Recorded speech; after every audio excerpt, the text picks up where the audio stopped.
Alors, bon, ben, il y a eu pas mal de choses qui ont été dites déjà cet après-midi. Moi, je vais amener des éléments en plus. Je vais juste vous présenter un peu la discipline. Donc, après, parler un peu du matériel, l'évolution de l'analyse, parce que ça a pas mal bougé ces derniers temps, et la mise en place je fais depuis des années, et puis qu'on a essayé d'améliorer simplement, parce que les moyens ne sont pas toujours à la hauteur de ce qu'on veut faire, quoi. Voilà. Donc, comme on n'est pas un sport olympique, c'est sûr que les budgets sont limités, donc on essaye de trouver des solutions. Donc la discipline, bien sûr, alors là, au contraire de mon prédécesseur, c'est l'inverse, on va descendre cette fois, donc on remonte avec des remontées mécaniques ou des véhicules, et puis ben là, c'est un chrono contre la montre en descente, ça dure environ les courses 2 minutes 30 à 5 minutes, ça dépend un petit peu. Et je dis que dans mon slide que l'entraîneur est aveugle dans cette discipline parce que on est sur le bord de la piste à un endroit et quand la piste elle dure 5 minutes, eh ben, on va sélectionner des sections, mais on ne voit pas grand-chose. Alors justement, la vidéo nous a aidé depuis des années à améliorer ça. Alors, je vous montre une vidéo d'ensemble d'un parcours où j'ai couplé une vue d'hélico, parce qu'on n'a pas de drone, alors on a des hélicos, donc des fois, pas nous, mais France Télévisions, donc c'était le cas, avec une piste qui se permettait de le faire parce qu'il n'y avait pas de bois, donc on avait une vision totale de la piste. Donc j'ai raccourci un petit peu le document, mais ça, c'est donc surtout la zone de départ et la zone d'arrivée. Là, nous, on ne dépasse pas les 80 km/h, mais bon, sur un VTT en descente, ça fait déjà pas mal des fois. Je vous montrerai une petite vidéo de compétition après. Ça, c'est compétition, mais entraînement. Donc, c'était le championnat de France de cette année. Donc là, il était à peu près à 80 dans ces zones-là, 70-80. C'est le champion de France. Hein, donc, c'est la référence, ce qui va vite à l'heure actuelle. Donc, sur un final, voilà. Ça, c'était. Donc, cette descente, elle durait un peu plus de elle était à 3,50, je crois, à peu près, dans ces eaux-là. Hop. Et ben voilà, ça y est, j'ai voulu en faire trop. Ça marchait. Voilà, donc les caméras embarquées, ça fait une bonne dizaine d'années que j'utilise ça. Alors je l'avais amené et je l'oubliais dans la voiture, mais je pourrais l'amener à la pause parce que c'était un petit magnétoscope avec une toute petite paluche Sony qui fabriquait ça au départ. Donc ça, plus les batteries qu'il fallait pour faire fonctionner, ça pesait un bon kilo. Bon, avec le sac à dos qu'il fallait mettre, donc c'était plutôt 1,5 kg.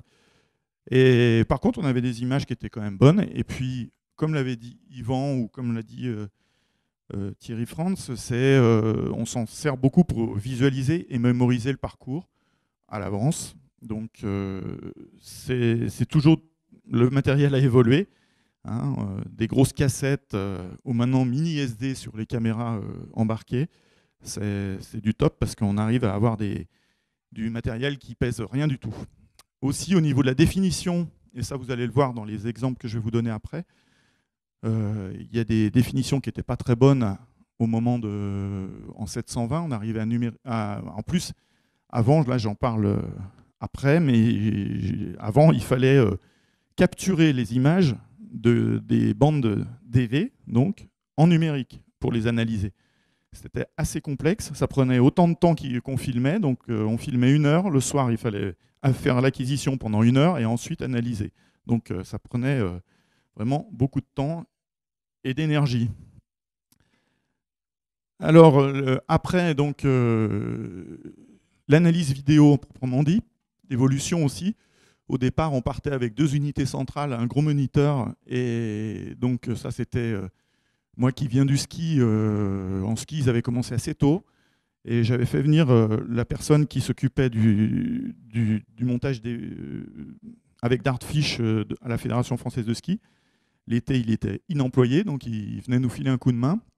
Et maintenant, tous ces logiciels ont évolué sur une facilité d'utilisation avec des outils beaucoup plus légers. Comme je disais tout à l'heure, les caméras, maintenant, on n'a plus besoin de faire d'acquisition. On utilise directement les fichiers en numérique. Et ça, c'est bien sympa parce que ça nous permet de faire des analyses rapides et passer moins de temps en soirée. Voilà.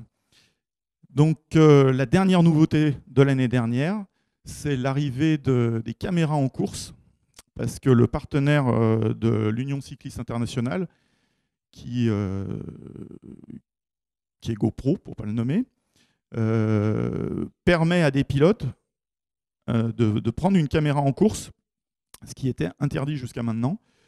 Mais donc, il distribue, je sais pas, 5 à 6 caméras sur les pilotes, et ce qui nous permet de voir ce qui s'est passé pendant la piste. Comme je vous le disais tout à l'heure, l'entraîneur en descente, il est aveugle et il ne voit pas grand-chose de la piste. Et là, ça permet justement de voir toute la finesse du pilotage d'un athlète.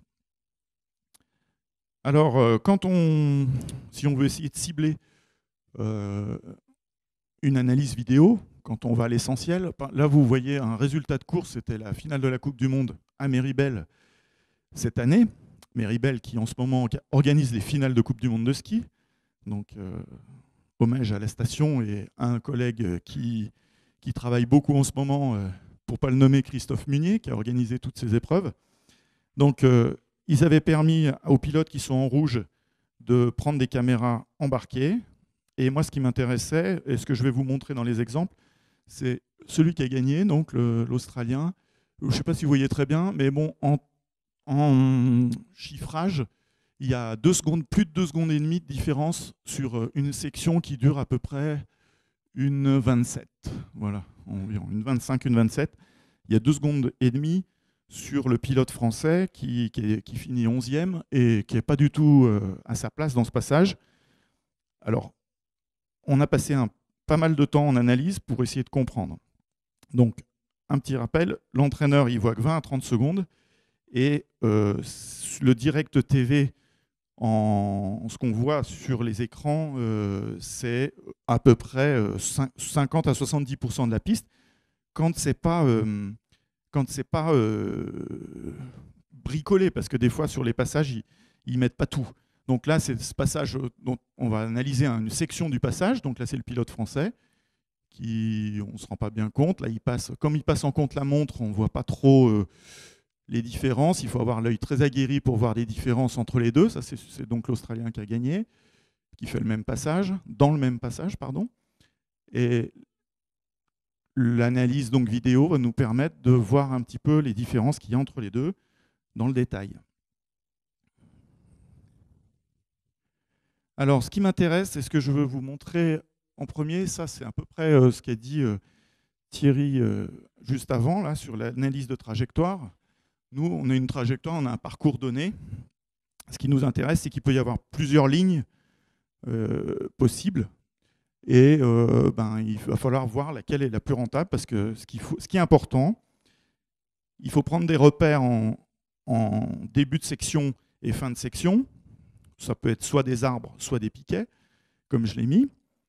Et ce qui nous intéresse beaucoup, c'est la vitesse qu'on a en entrée de la section, la vitesse en sortie, et puis surtout le temps qu'on met entre les deux. Voilà. Alors, ce qu'on essaye de connaître avec une analyse. Là, vous allez voir un entraînement sur un championnat du monde en 2012, un parcours. Alors, c'est la même section qui est montée en parallèle. Donc vous allez le revoir plusieurs fois, vous inquiétez pas. Le parcours droit, à droite, vous avez un échappatoire qui part à l'extérieur, qui fait un grand chemin. Et à la partie de gauche, vous avez une descente directe. Voilà. Bon, vous voyez que la qualité de l'image, quand on parlait des codecs, des choses, des trucs comme ça tout à l'heure, là, elle est dégueu, mais c'est pas grave. Ce qui nous intéresse, c'est de voir la vitesse et la sortie là-bas vers le matelas orange où on en est. La même au ralenti, vous voyez qu'à l'arrivée, ils arrivent en même temps, c'est le même pilote. Hein. Ils arrivent à la même vitesse, il n'y a pas de souci. Donc le pilote de droite va faire un chemin beaucoup plus grand. Il va partir. D'ailleurs, la logique aurait voulu que je les monte à l'envers pour qu'on puisse comprendre un peu mieux. Bon, c'est pas grave. Donc le pilote de droite fait beaucoup plus de chemin. Mais en sortie, il va avoir une vitesse, vous voyez, ils arrivent en même, un petit peu avant, même celui à la sortie là-bas, il est en avance, et surtout, il a beaucoup plus de vitesse à la sortie, on voit qu'il sort beaucoup plus tôt là-bas que celui qui est à gauche. Voilà. Donc nous, c'est l'illustration de ce que je vous ai mis en petit croquis tout à l'heure, c'est-à-dire que la vitesse de départ, la vitesse d'arrivée, donc là on a vu que la vitesse de départ était la même, la vitesse d'arrivée était un peu meilleure pour le passage extérieur, et le temps, il était à peu près le semblable, et un peu mieux même, je dirais, mais bon, ça voulait dire que l'échappatoire dans cette piste qui était détrempée était plus sécuritaire, c'était plus intéressant de faire le tour que d'essayer de prendre des risques à prendre une ligne qui était compliquée. Donc les Français, en général, ont pris tous l'échappatoire dans cette compétition, ce qui ne leur a pas valu du tout de désagrément. Voilà, il y a eu 2 champions du monde cette année-là, sur 4 catégories. Donc l'intérêt de la caméra embarquée, c'est que ça apporte une visibilité à 100% de la piste, ce qui pour moi est une nouveauté, on va dire depuis qu'elle existe, surtout sur les entraînements. Maintenant, avec la facilité de ces outils, tout le monde peut financer une caméra GoPro ou Garmin, etc. Je ne connais pas toutes les marques.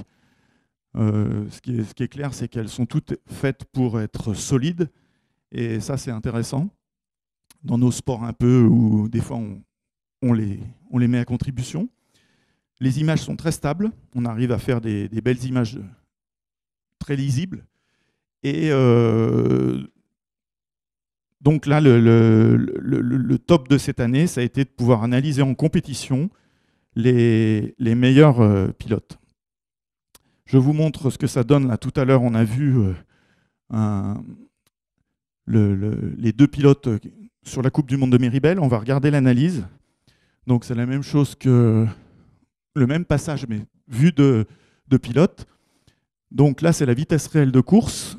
On ne se rend pas très bien compte si on ne fait pas attention vraiment. On voit que le pilote de droite est beaucoup plus en avance. Donc là, ralenti à 50%, la vitesse, elle est quasiment la même d'arrivée dans le passage. Là, par contre, le pilote de droite va choisir l'extérieur et ne pas ralentir, alors que vous voyez bien que le pilote de gauche, sa vitesse a faibli et il prend l'intérieur, qui était un peu plus difficile d'accès, ce qui paraissait de l'œil extérieur super bien, super beau, mais qui n'était pas rentable du tout au niveau temps. Voilà. Une 3e fois, ralenti à 25% pour mieux se rendre compte. Alors les images, elles ne sont pas, comme on disait tout à l'heure, elles ne sont pas super parce que je les ai compressées un peu pour que ça passe dans l'ordinateur. Sinon, on arrive à les voir plus nettes. Mais c'était surtout pour comprendre l'analyse. Avec ce pilote de gauche, j'ai passé plus d'1 heure de débriefing sur la course parce qu'on a eu la chance que les 2 aient une caméra, aient l'autorisation d'avoir la caméra en compétition, ce qui a permis d'analyser vraiment le run de compétition. Et il y avait plein de petits détails comme ça. Là, il finit 11e et le week-end, 15 jours après, au championnat du monde, il a fini 6e. Je pense pas mal en améliorant et en mettant en application ces genres de pilotage simple. Rouler dans les endroits faciles mais vite. Voilà. Lui, il était plutôt dans le cas inverse, faire des trucs difficiles et obligé de freiner. Et en conclusion, je ne résistais pas, après la voiture à 200 km/h, de vous montrer un pilote de descente en direct live qui fait une compétition, donc la finale de la Coupe du Monde à Méribel, du portillon de départ à l'arrivée. Ça va faire à peu près 3 minutes, mais je pense que on peut... le son, c'est comme ça.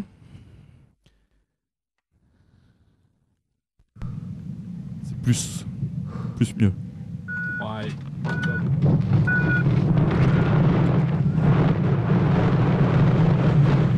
Donc là, c'est le run de course. Il va finir 4e pour l'anecdote. C'est vitesse réelle, je l'ai chronométré, c'est bien le chrono qu'il a fait.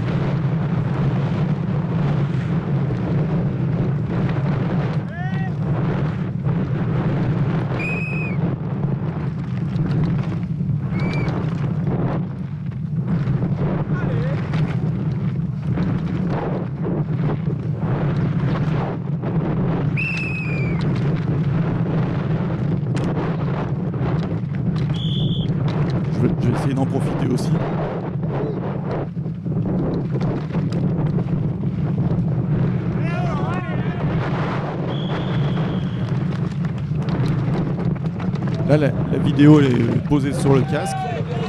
La stabilité est très bonne. Hein. On voit bien tout le détail de la piste.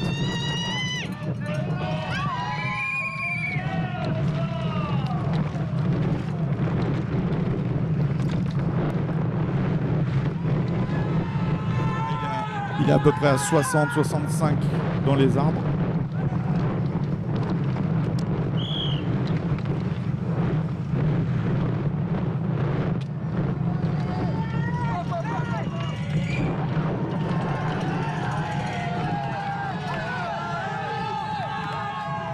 C'était un pierrier défoncé, on n'a pas l'impression que c'était vraiment dur.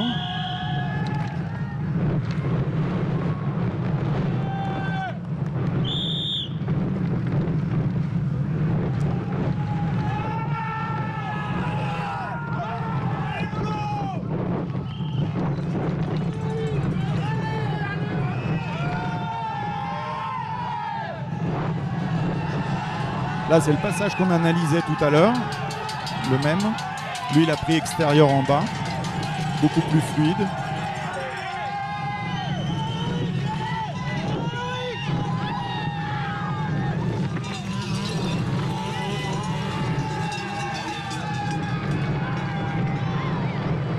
On voit Méribel tout en bas, il n'est pas encore arrivé. Là, ça rentre fort dans les pierres. Là.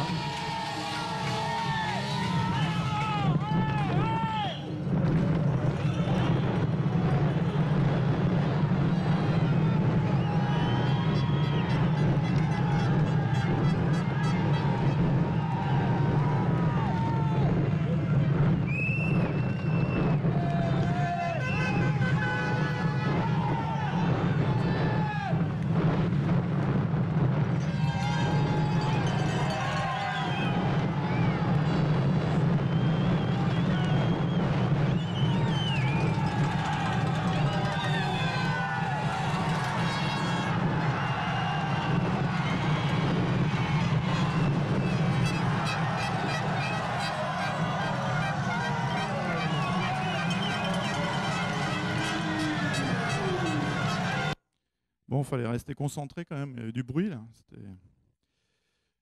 Donc, voilà ce que ça peut donner sur notre sport.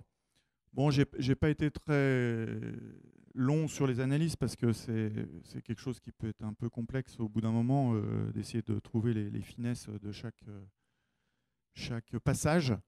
Je vous ai dit, j'ai mis à peu près 1h30 à débriefer cette piste avec le pilote en question. Bon, là, le matériel a quand même bien évolué et là maintenant on arrive à faire des choses qui sont super intéressantes. Donc voilà, s'il y a des questions, je suis prêt bien sûr à répondre à vos questions. Et merci de votre attention.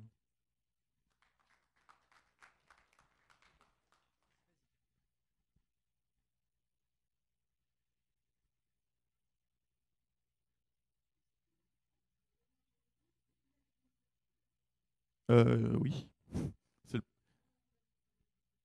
Là, en course, la course, elle est fixée sur le casque. C'est la même que celle-là. Là. Non, elle est stabilisée normale. Hein. C'est GoPro qui installe les caméras au départ et ils s'en occupent même pas les pilotes. Hein. Ils sont là et ouais, non, c'est stable. Hein. Mais c'est surtout que le pilote, il est stable. Il se fait pas trop secouer. Parce que dans les cailloux où ça passe ou les racines, c'est vrai qu'il y en a beaucoup qui feraient comme ça, mais lui, non. Non. Ouais, je pense que ça vient un peu du pilote aussi. Ouais. Mais après, l'image, elle est stable en elle-même. Hein. Je sais pas, l'année dernière, il devait avoir des 3 plus ou des choses comme ça. Hein. C'était pas la dernière caméra. Merci. Peut-être une autre question? Alors moi j'ai une question pour Manu. Je ne vais pas te laisser partir comme ça. Dans l'exposé précédent avec Cyril Franz, on a vu qu'ils intégraient souvent des données. Excusez-moi, j'ai dit Thierry tout à l'heure. C'est pas grave. Ils intégraient souvent des données de la voiture, des paramètres on a vu de vitesse, de freinage, accélération. Est-ce que c'est des choses qui sont prises en compte aussi dans les caméras embarquées? Est-ce que techniquement, c'est des choses que vous pouvez faire aujourd'hui? Oui, il y a des caméras qui vont bientôt sortir. Déjà, il y a Garmin, la caméra qu'ils ont fait, permet ce genre de choses-là, mais à la vitesse où on l'utilise et justement avec les vibrations qu'il y a, la Garmin est beaucoup plus lourde et les pilotes, on l'a essayé, c'est un peu plus complexe, elle vibre beaucoup plus, donc tout l'intérêt de l'image à cette vitesse-là disparaît. Par contre, les données, oui, elles peuvent exister, mais les images ne sont pas trop exploitables, elles ne sont pas belles à regarder, quoi, parce que la caméra bouge trop. Parce qu'elle doit faire au moins 3 fois le poids d'une petite caméra. Donc ça joue un peu sur la stabilité. Mais par contre, oui, ça m'intéresse beaucoup, les données GPS et tout ça. Il faut savoir que c'est encore pas très précis et nous, on travaille vraiment dans la précision.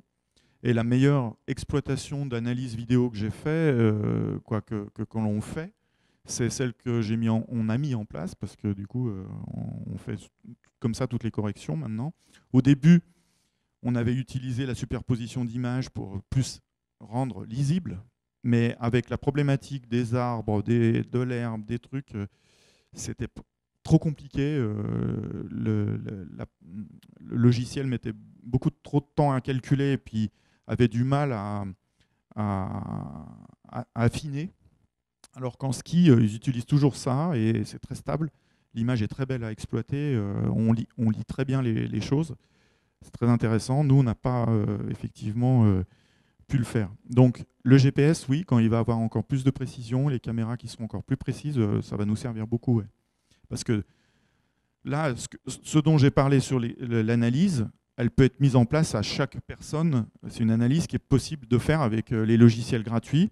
On met les images en double, on regarde, on arrête, on cale, on essaye, on regarde si la trajectoire droite ou gauche c'est la meilleure, etc. C'est très facile à mettre en place.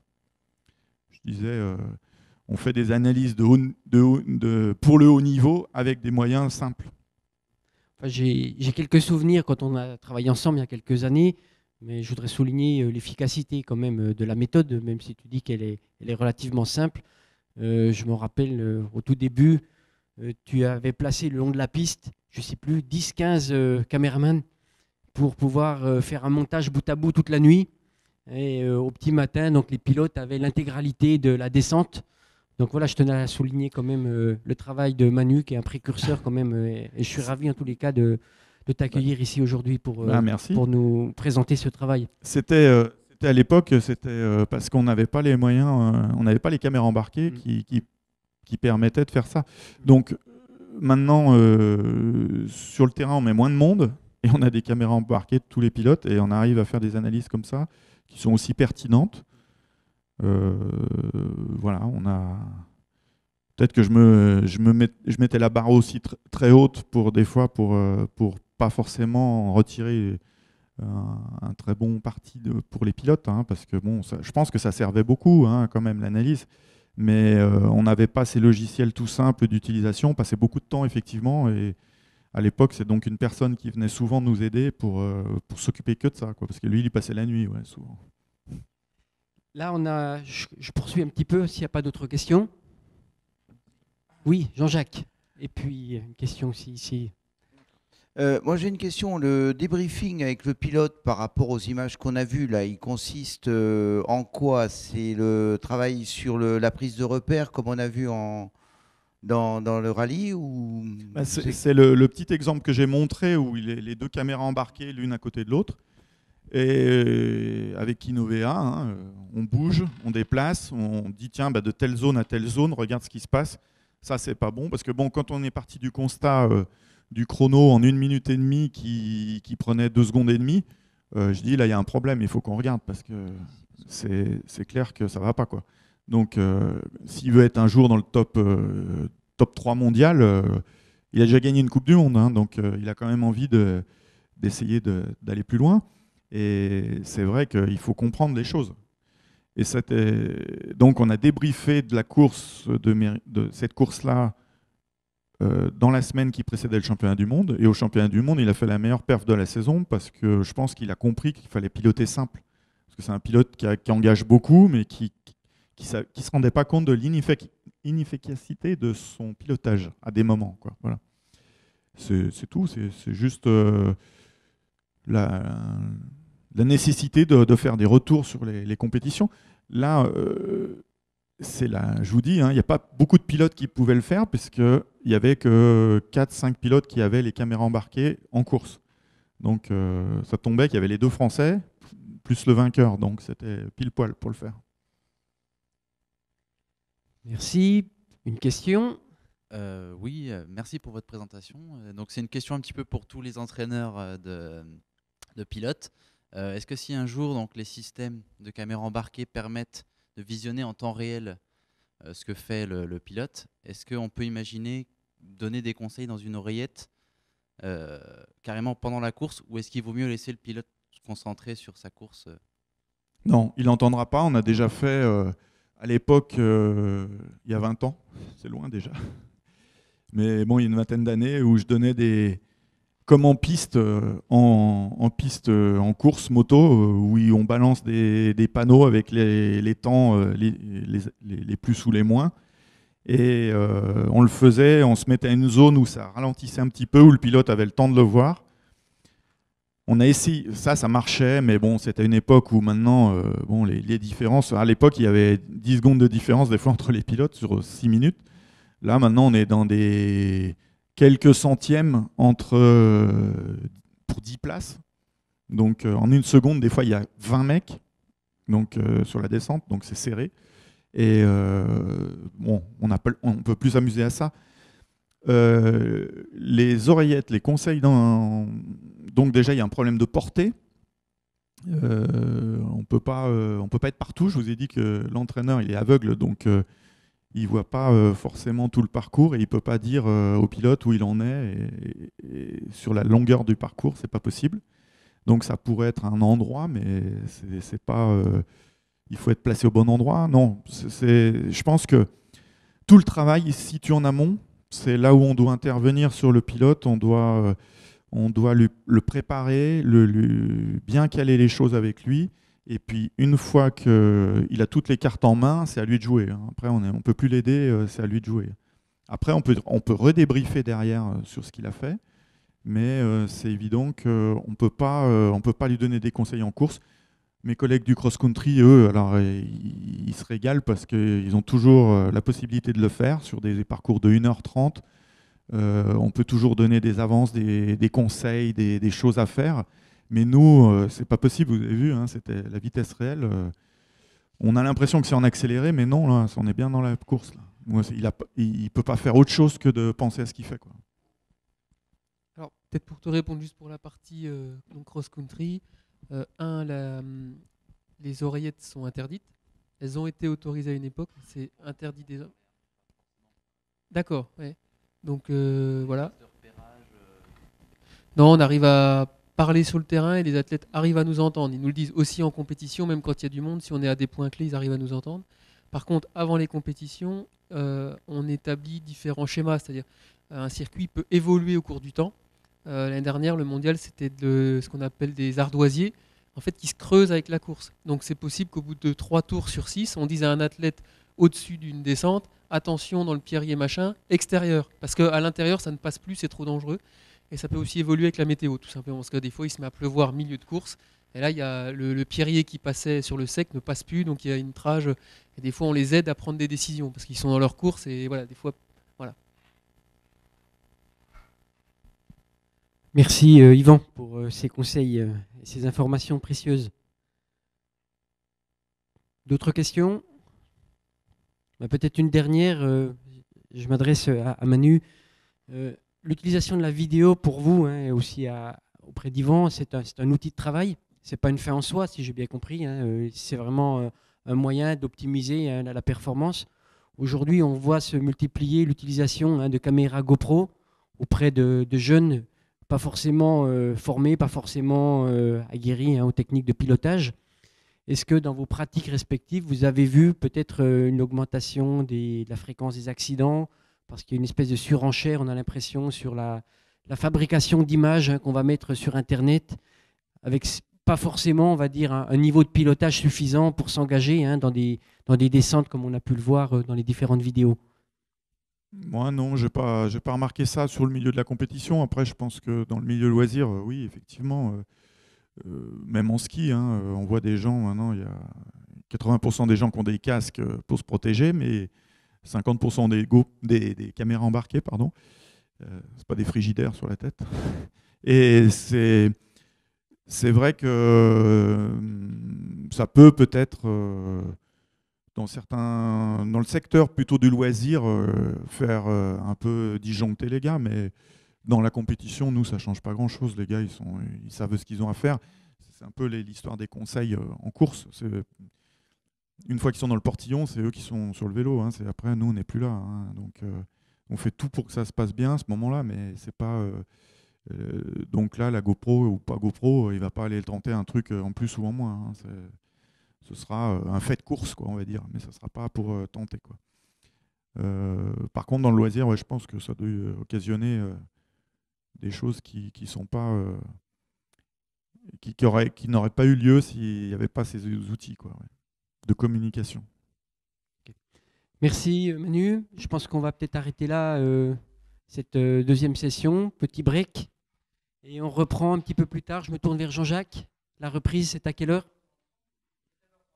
19h30. Voilà, donc je vous invite à refaire un petit tour sur le salon. Il y a plein de choses encore à découvrir, des professionnels qui sont prêts à vous accueillir et à répondre à vos questions. À tout à l'heure.